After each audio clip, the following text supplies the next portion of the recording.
Something wonderful is about to happen, and it's always wonderful when this happens.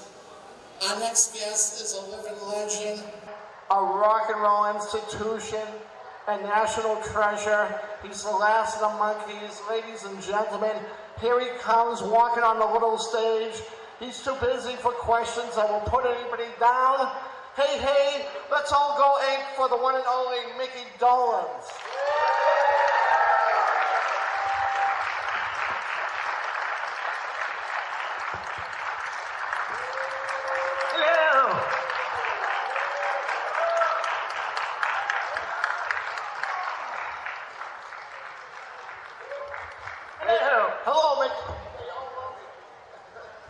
And they should. We're all excited to have you here because, as you know, it's 2 years from now will be the 70th anniversary of Circus Boy. Are you going to do anything special for the 70th anniversary? Yeah, so I'm around that long, I guess. Now, how was it working with elephants? How was it working with elephants? The real questions will become soon. Yeah, Bimbo was the elephant's name.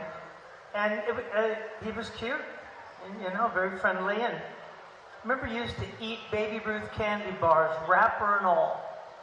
Just give it a whole Baby Ruth candy bar. Now today's about two things: wonderful you and these wonderful fans.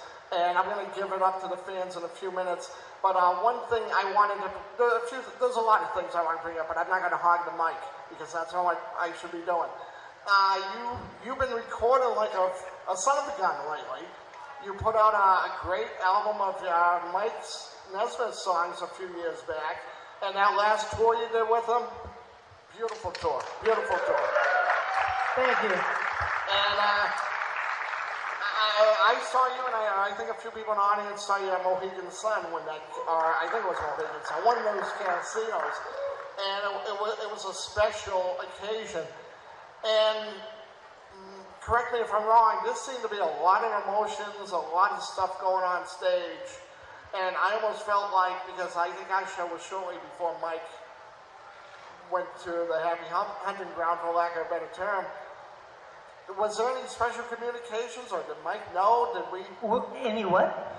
Was there any special mindset? Was there any kind of psychic connection? It'd been obvious for quite a while that he had some health issues for a few years.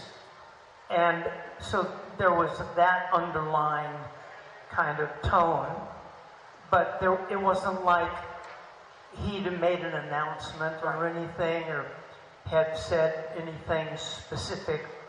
It was obvious that he was under the weather. So it was obviously emotional for both you guys. Oh, yeah.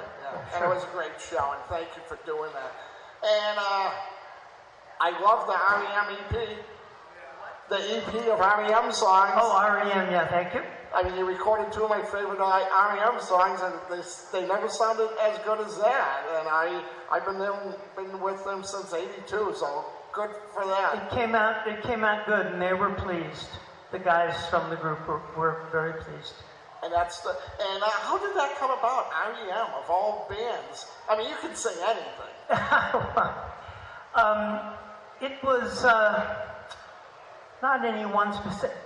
I'd done the Nesmith album, Dolenz Sings Nesmith. Before that, a few years before, I had done King for a Day. Yeah, Carole King album's worth picking up too. Micky Dolenz Sings, Carole King, and Jerry Goffin, of course, writing partner. Before that, I did an album called Remember, which was just a lot of my favorite tunes.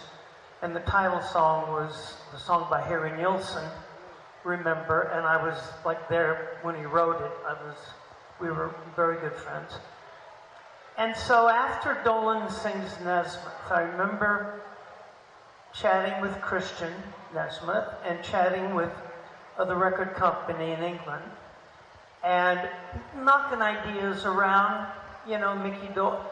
It felt right to stay in the same groove of doing Micky sings this, Micky sings that, and I don't remember who brought REM up, But I listened to I knew, of course, most of the stuff, but I listened again, and Christian listened to the stuff. And for me, it was very important that Christian, as producer, and arranger too, that he picked songs that he felt he could, what we said was reimagining a song, because he did that in a stellar way on Dolenz Sings Nesmith, which blew me away because, something like Circle Sky, I don't know if you remember that one, but Circle Sky, a great record to start with originally, and Christian must have heard it in the crib, when he was like a baby. And all his life he would have heard that song, but then to be able to turn it on its head, I thought was just marvelous. So he's very good at that. And so I kind of then left it kind of up to him. We routined a bunch of the songs. He said, yeah, I think I can do something with that. I think I can do something with this, but this one I don't know about it. And so basically then at that point, I'd already approved my short list, and he went away and came out with a little bit of magic, I think. I mean, back on the R.E.M. thing, Shiny Happy People is pretty much probably the best Monkees song never recorded by the Monkees. I mean, it's perfect for you. But Radio Free, God bless you, you did a great job on that. And you have a new album coming out? Do you have a new album coming out, Micky, or something new? Yes, and it happens to be available on my merch table. It's an album I did in April. It's live at the Troubadour, the very famous Troubadour restaurant in Los Angeles. And a favorite place of mine from way back in the 60s. We were there all the time. I spent 2 years there one night. And so it seemed like a cool place to do. It was a charity event for Make-A-Wish, my favorite charity. And so it's live at the Troubadour. Dynamite. And I haven't heard the record, but I'm sure it's the record of the year. I mean, how could it not be the record of the year? Micky, live at the Troubadour. The stars online. It can't be any. It's a great Christmas gift too for those bastards in New York. Not to get political, but I personally would get behind a presidential candidate if he had two campaign promises: eliminate ticket scalping agencies like Ticketmaster, and put the Monkees in the Rock and Roll Hall of Fame on it. I know that doesn't mean much to you. I interviewed you 15 years ago.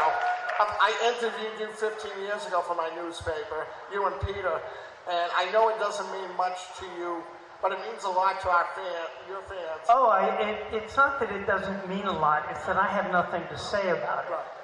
And neither do the fans. It's not a demographic organization, shall we say. I've heard it's getting a little better, or not better, it's different.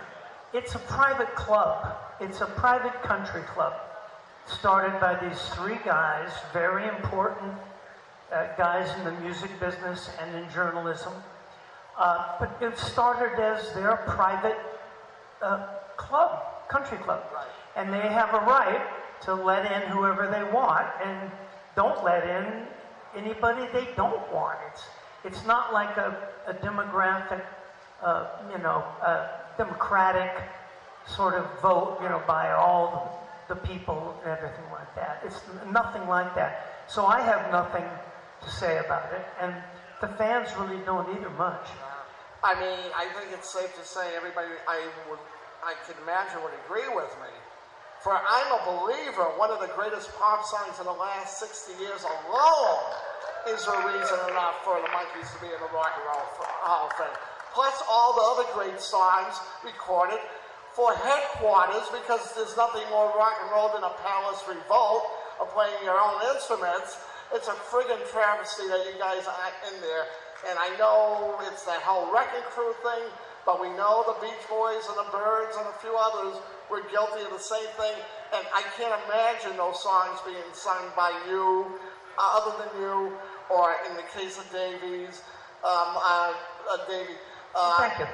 So, everybody agree with me on that? I will be giving this up to fans shortly, because I know no one wants to hear my voice.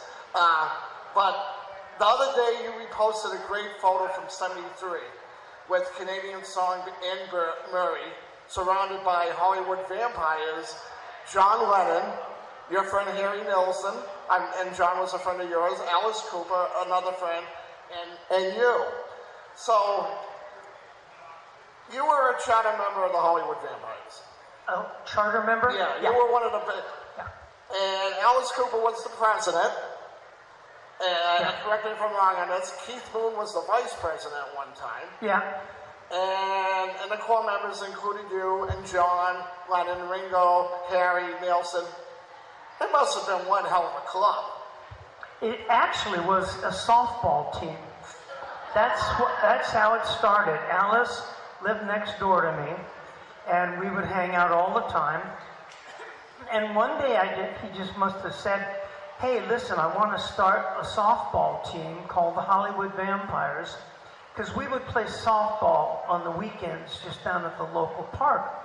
And he said, let's start this charity softball team where we'll play other record companies, or we'll play the police department or the firemen or something like that. So it started as a softball team. If you ever find the photo of us, there is a photo flying around of us, all grouped in a group. Albert Brooks was in it, and we're wearing baseball shirts. I don't know if you noticed, but they're baseball shirts. And we played charity softball. Then we'd go to the Troubadour and have a beer. Or two. And like I said, I spent 2 years there one night. And that was it. That's how it started. It was a softball team. And correct me if I'm wrong, because I don't believe anything I read on the internet. Other members, or honorary members, included John Belushi, Mark Bolan. No. Don't remember John. That would have been too late for that, I think. I think so. Yeah, Mark Bolan. Well, he was around. He came over to my house a few times, but I'm not sure that.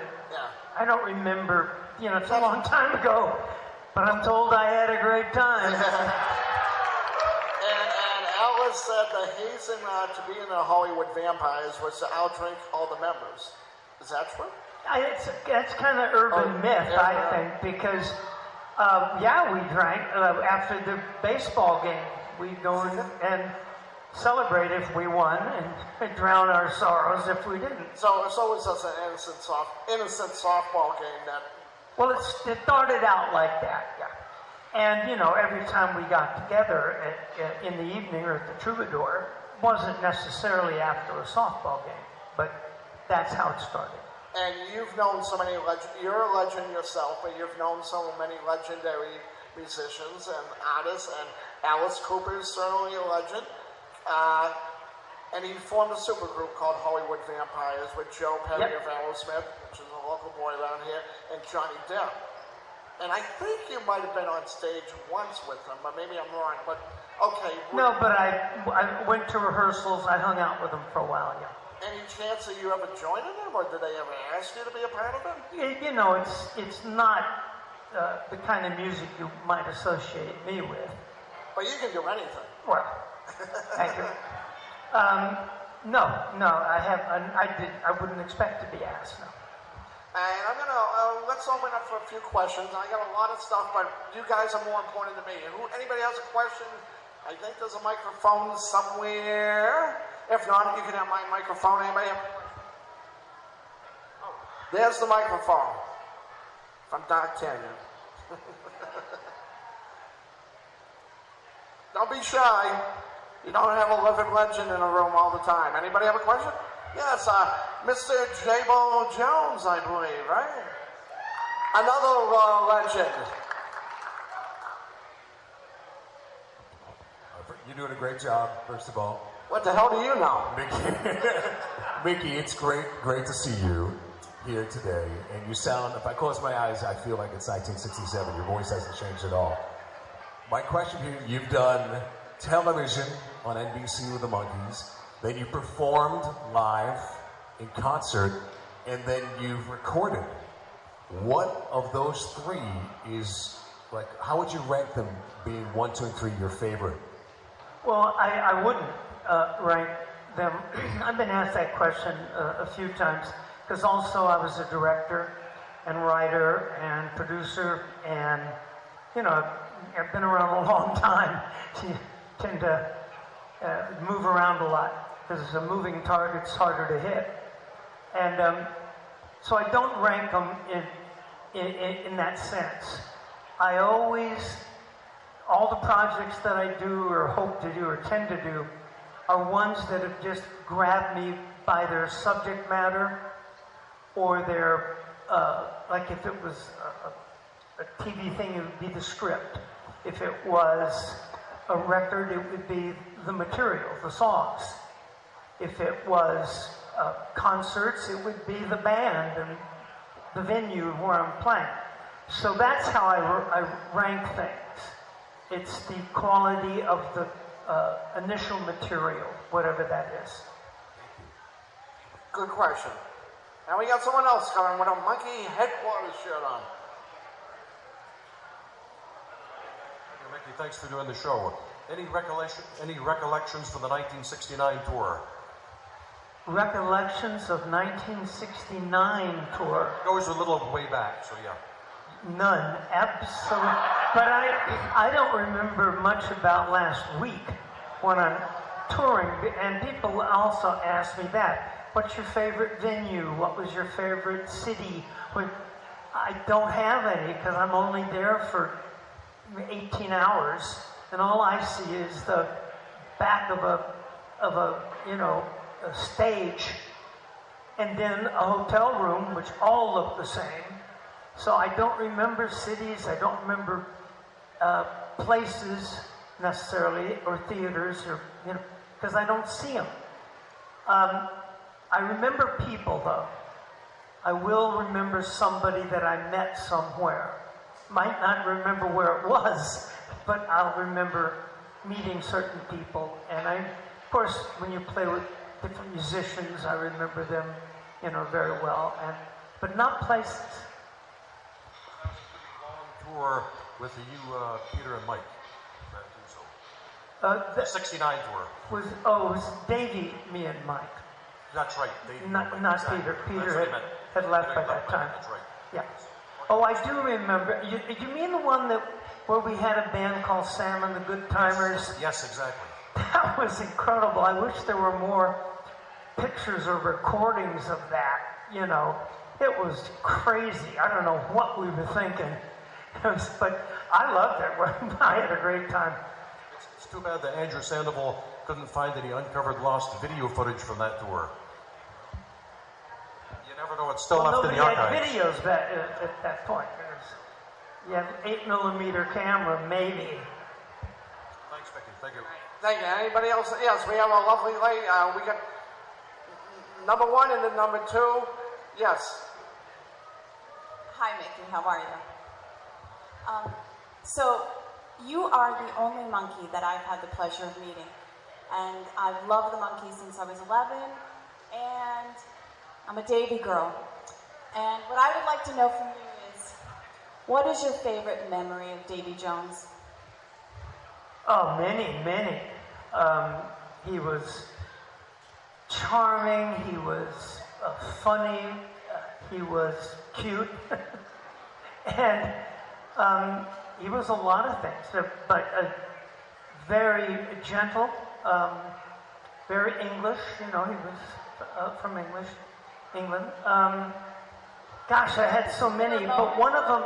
What? Was there a particular moment, though? Like, I always love the story about when you guys first hung out, when you got on the show, and you went to the restaurant, and you were eating your salad, you know, very rambunctiously, and had to put you in your I've place. heard that story. I don't remember that story. One that I do remember, we were on some tour in England, actually, and I don't even remember.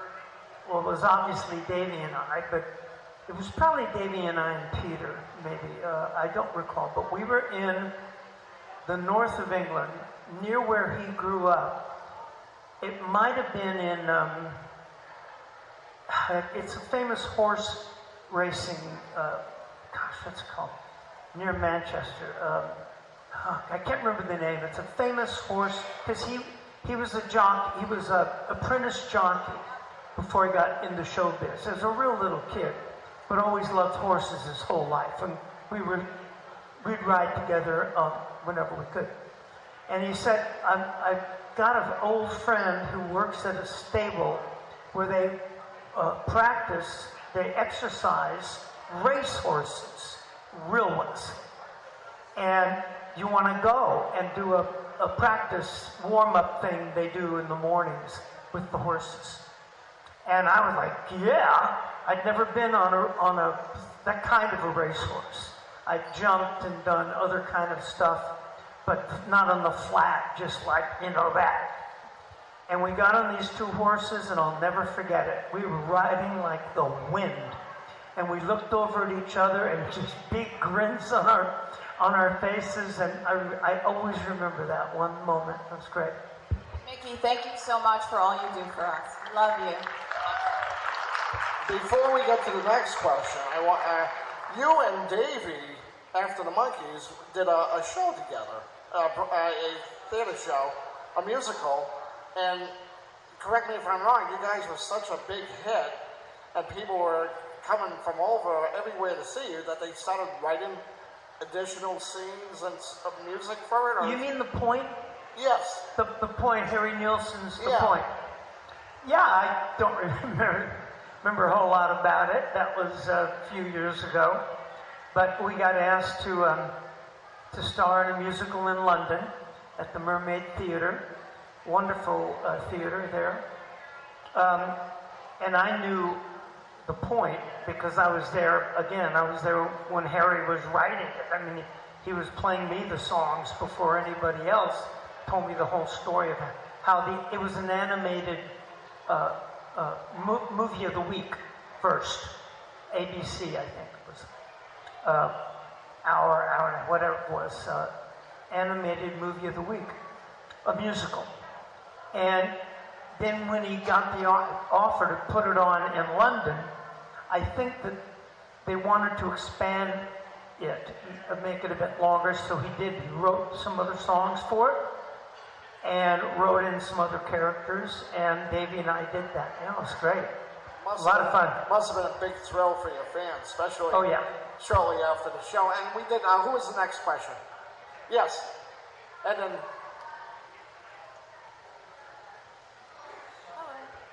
So, you and Michael have been one of my favorite duos in history for the longest time. Your sound, the Everly Monkees, and all the stuff you've done together, but specifically the thing that really stood out with me, with you two, was your guys' shtick. Your shtick was one of my favorite things in the world. The way that you guys would banter back and forth just had me in stitches all the time. And on the TV show, you mean? Yeah, and on that and on stage. Yeah, and on you guys stage were too, to yeah. Just whenever you did anything and you nailed something, it's hilarious and I love it so much. So I was wondering if there was any specific story you could tell that maybe we don't know about, of like when you guys fell into something really funny that had you cry laughing, if there's any moment you can think of that you'd like to talk about. There were many moments, again, a long time ago, so I can't maybe be too specific, but it does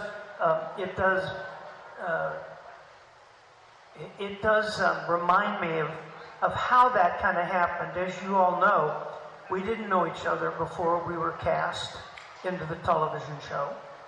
And the casting process was very long for a TV series, weeks. And it was not, usually you just read some lines, maybe you did a screen test, maybe. But there was doing the lines, doing screen tests, and improvisation must have been very high up on the priority list of the producers and writers. And then there was music. You had to sing and play to even get in the audition. As you all probably know by now, my audition piece on guitar was Johnny Be Good. Mike did one of his tunes, I don't know, can't remember, I wasn't there. He did a Beatles song. What? I remember him talking about doing a Beatles song. I wasn't there, you know.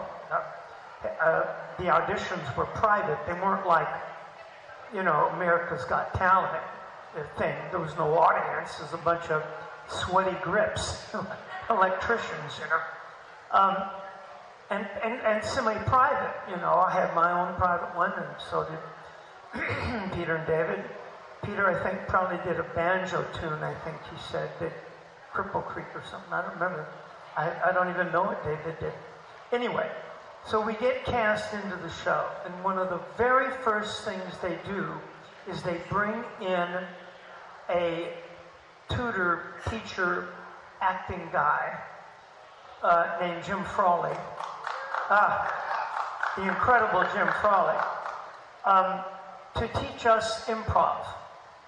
And I never studied it.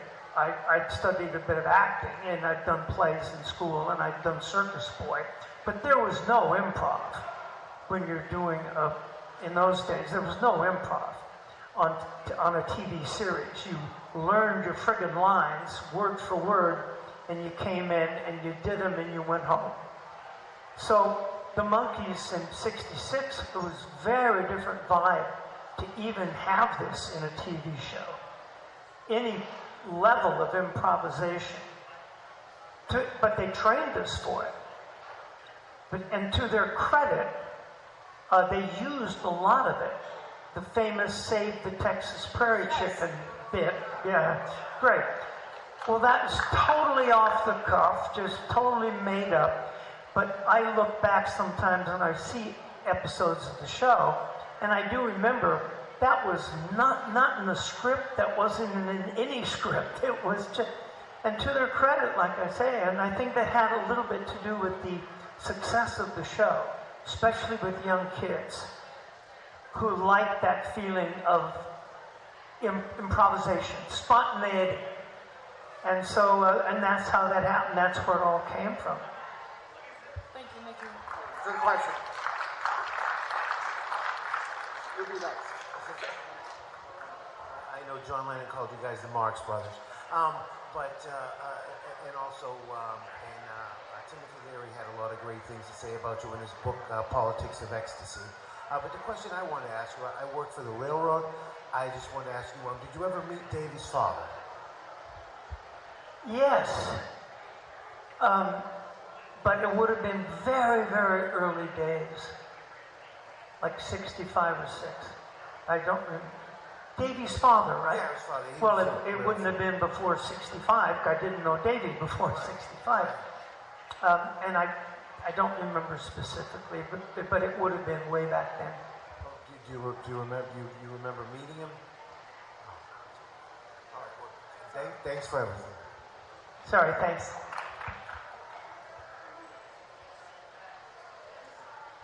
We always have to give it to a captain before. Captain Easy Chord, that's my stage name. Micky, it's a pleasure meeting you. I was 4 years old when the first Monkees album was released. My eldest sister was a fan.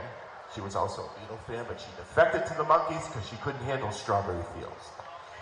But anyway, I got to be a fan of the Monkees as well. I've seen you a few times. I saw you with Mike and Micky, and I saw your solo show, and they were spectacular. You did some the hits, and you also did some obscure stuff.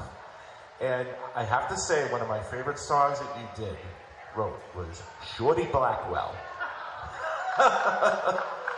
And yeah, that's a weird song. yeah. My question, well, I get two questions. The first question is, would you consider performing that song? Performing it? Yeah. People have mentioned it over the years, and no, I haven't got around to that one yet. I've done some more obscure album cuts at times. Yeah. It's kind of tricky because when I do a show, 75 to 90, let's say, Yeah. I have to do so many of, we call them the can't not do's. Right, yeah. Right, those are the can't not do's. Clarksville, Believer. Now I do Daydream Believer, Little Bit Me, Pleasant Valley Sunday, She, or Stepping Stone, and now in my new show, and this album, the new CD that's out, is the new show. It's a lot of stories now. I discovered over the last few years, people love the stories. They love these stories of monkey stories, but also I tell stories of hanging out with,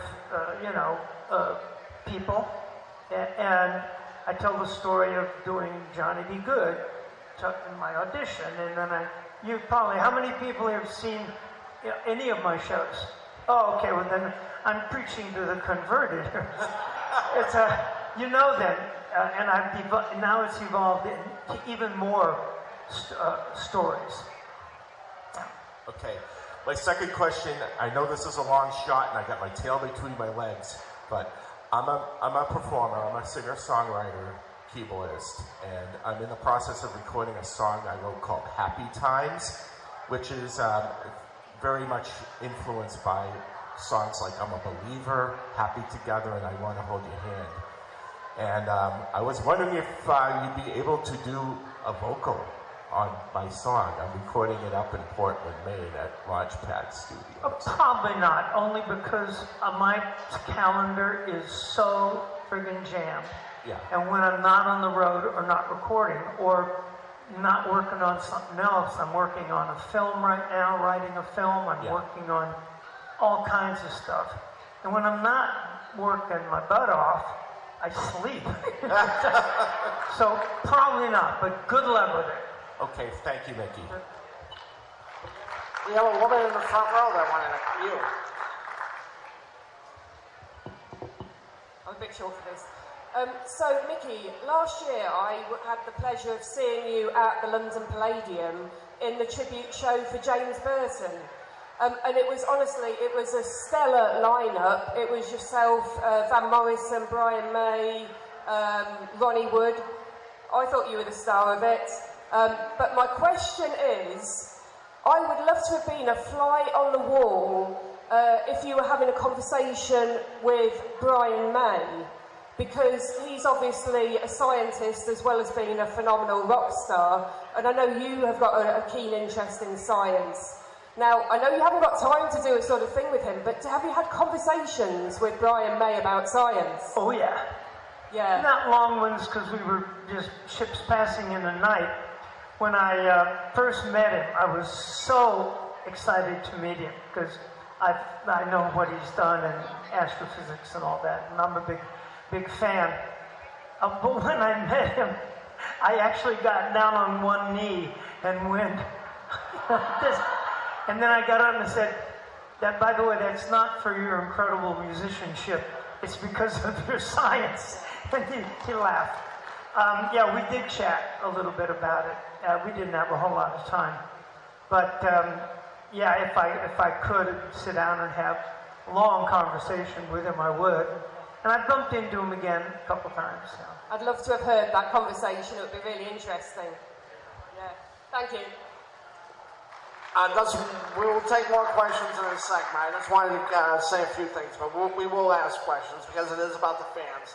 I just wanted to bring up, during the course of 2 incredible seasons of the Monkees get entangled with art thieves, Australian treasure hunters, bank robbers, ballerinas, circus performers, crooked tycoons, corporate TV executives, on and off the camera, I think, kiddie TV hosts, feuding hillbillies, fraudulent physical cultists, gangsters, golden harps, gypsies, haunted castles, hypnotists, mentalists, scientists, mad scientists, Rosemarie, Mexican banditos, maracas containing top secret microfilm, monkey spawns, motorcycle gangs, palookas, princesses, race car drivers, reptilians, Space Invaders from Planet Zotnik, Julie Newmar, and a sledgehammer swinging piano smashing Liberace.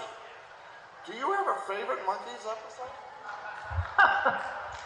No, I don't. I don't remember them as episodes. It was, for me, I can only speak for myself. It was one long episode. Lasted 2 years.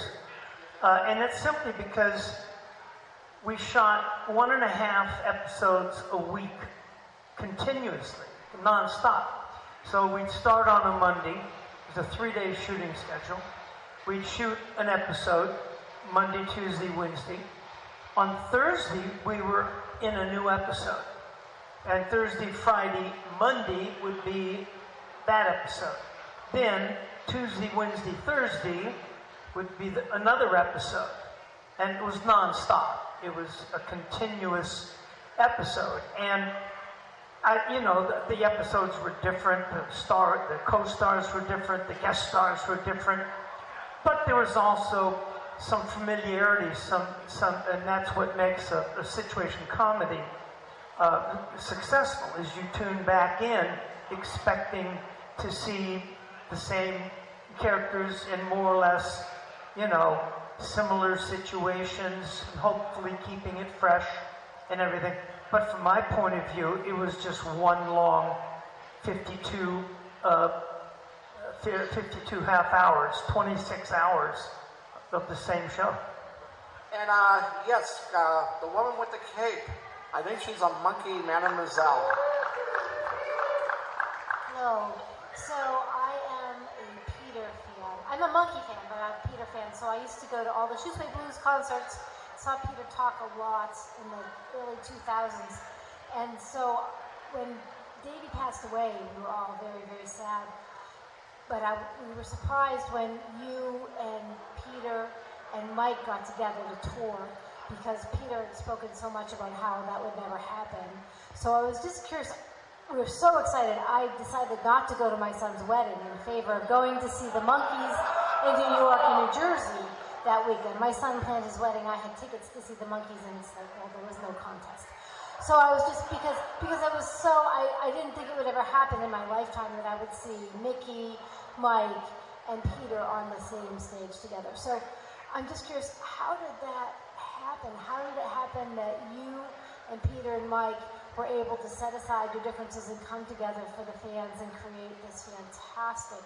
I don't remember specifically the exact moment, but I know that after Davy passed, we did have a memorial. I think Mike was at that one. I don't recall specifically, that's a long time ago for me too. But at some point, I vaguely remember the three of us just chatting in a room somewhere in a corner. And I think it just informally kind of came out of that. It would have been Mike that would have been the one that you said, yeah, I'll do it. I don't remember who brought it up. I don't remember then what happened after that. It was then producers and other people involved. But it would have been something that was probably kind of informal, rather than we're going to have a meeting, Because after the Monkees, after the Monkees went off the air, the TV show, there was no more Monkees.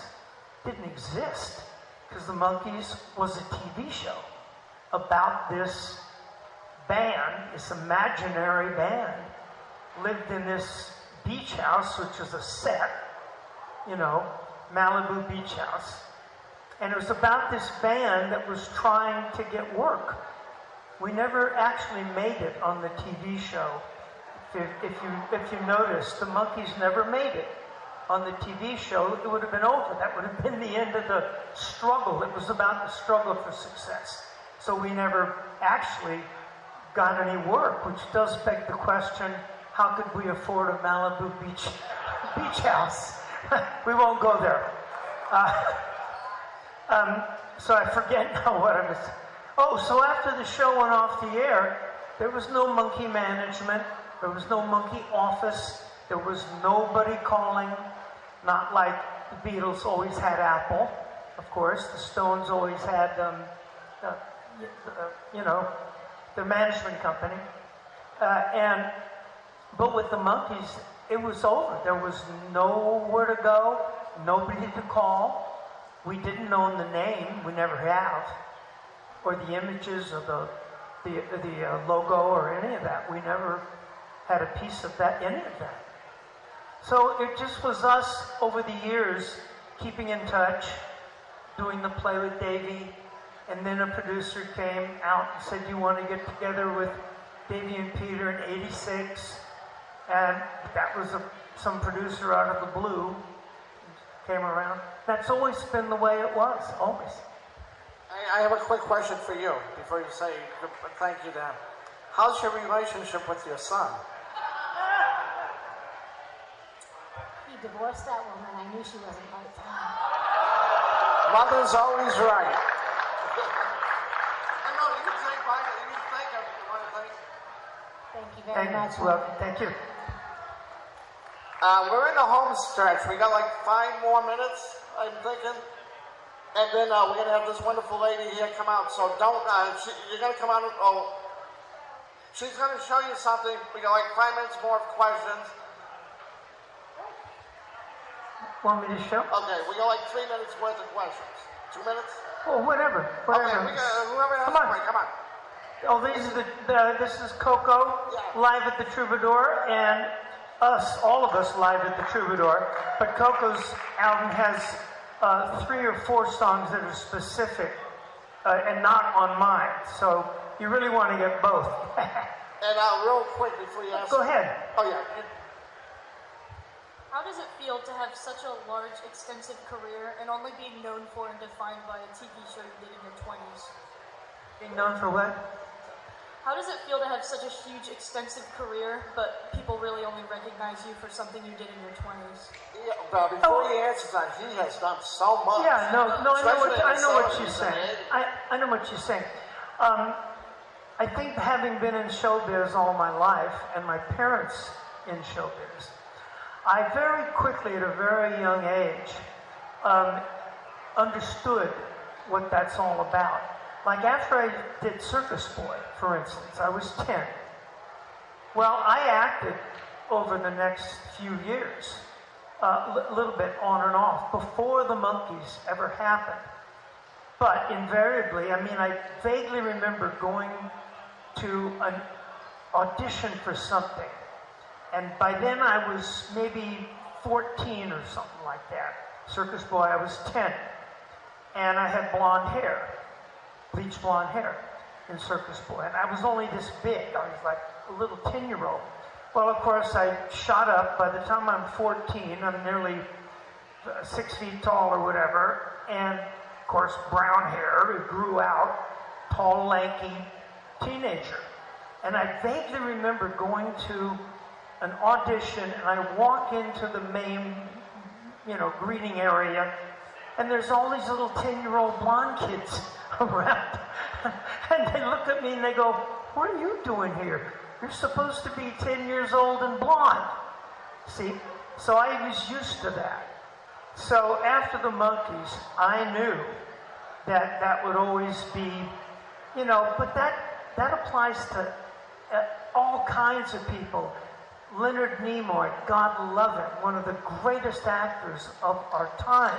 Shakespearean actor, friggin' pointed ears.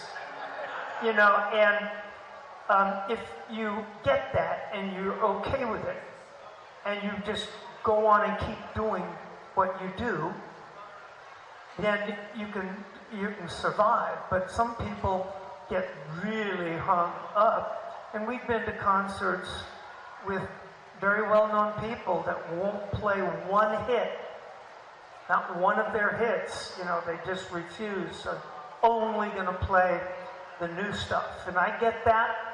That's fair enough. So I don't fret about it. Like when I went to England, I became a director-producer of television shows. after a very short period of time, nobody mentioned the Monkees. It wasn't on the air, it wasn't rerunning anywhere.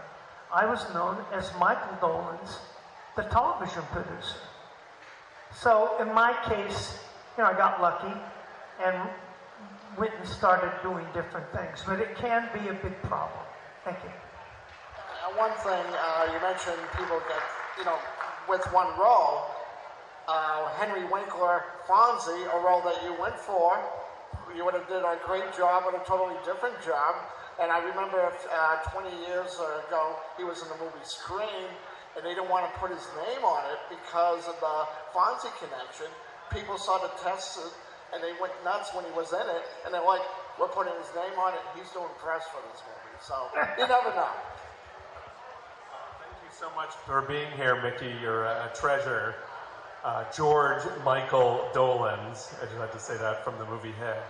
I got two quick questions. First of all, do you have any special recollections of when Jimi Hendrix opened for you guys in 1967 and what he was like and what it was like touring with him? And secondly, and then I'll sit down, you've done such an amazing job of reinventing yourself throughout your whole career, and one of those times was doing voices for Hanna-Barbera cartoons in the 70s, including Devlin, one of my favorite Saturday morning cartoons with a motorcycle.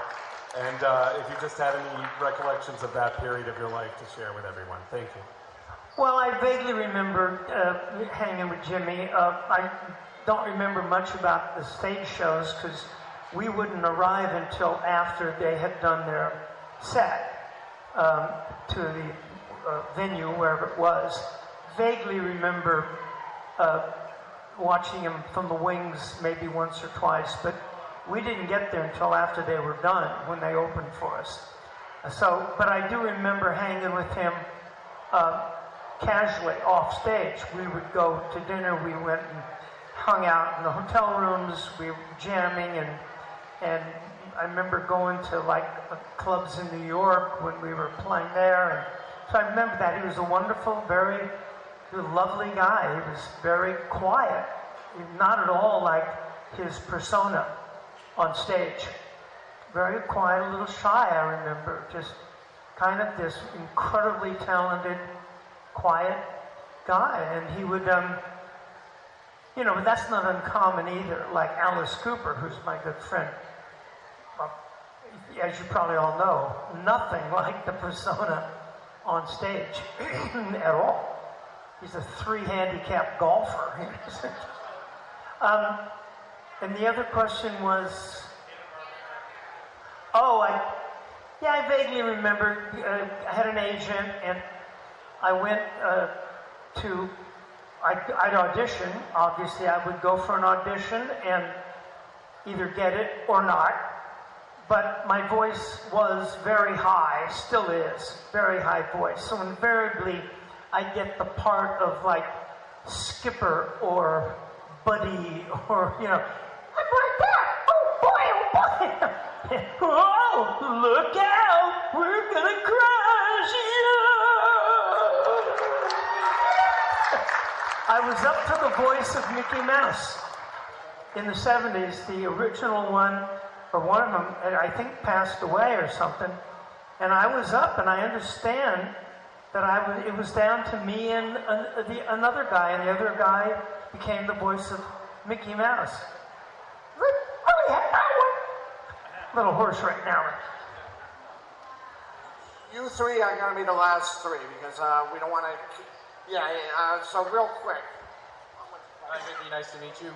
I follow you on Instagram, and I always make sure that my friends get a daily dose of Dolenz because I send them clips from your Instagram page.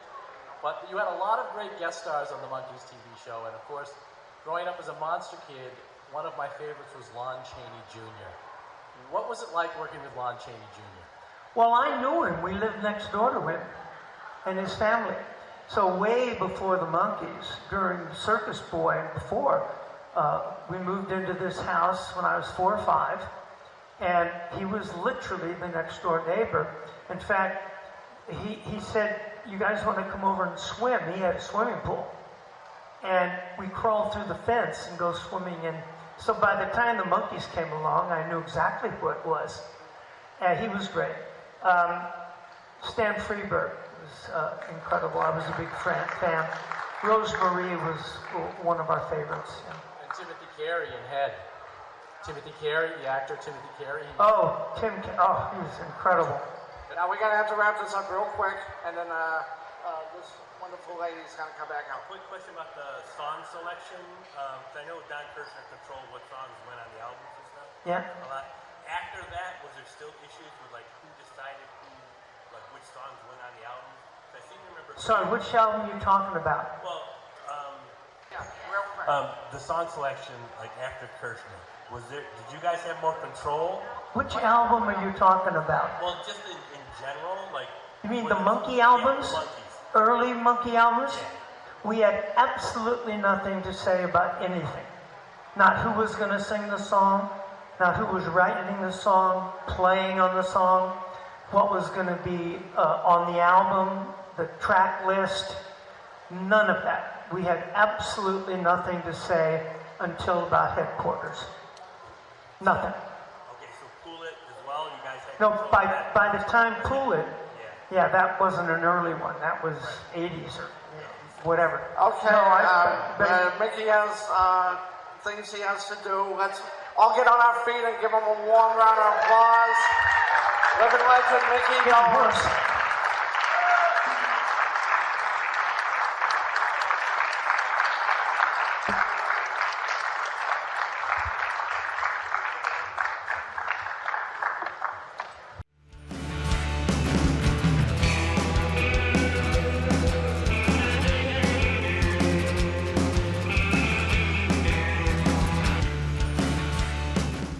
Thank you, everybody. Can you hear it? Great. Thank you very much, everybody. We'll see you later.